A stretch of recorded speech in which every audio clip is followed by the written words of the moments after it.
Mouammar Kadhafi fermement décidé à rester à la tête du pays. Le dirigeant s'est adressé aux Libyens dans un discours télévisé alors que la situation est toujours chaotique après une semaine d'insurrection. Certaines sources font état de véritables massacres, de tirs à l'arme lourde contre la foule et de bombardements par l'aviation.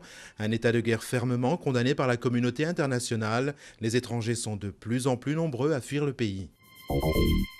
À Bahreïn, la mobilisation ne faiblit pas. Les manifestants réclament toujours le départ du roi, malgré la libération de détenus chiites et la promesse de réforme. Des centaines de personnes se sont réunies pour une grande marche dans le centre de la capitale, Manama. L'aide internationale se mobilise pour la Nouvelle-Zélande. La deuxième ville du pays, Christchurch, a été frappée par un violent tremblement de terre. Bilan provisoire, au moins 65 morts et des centaines de personnes, probablement encore sous les décombres. C'est le séisme le plus meurtrier depuis 80 ans. La star incontestable du Salon de l'Agriculture, c'est lui. Jacques Chirac a effectué sa traditionnelle visite de la plus grande ferme de France à la porte de Versailles. Bain de foule garanti dans les allées du salon durant 2 bonnes heures.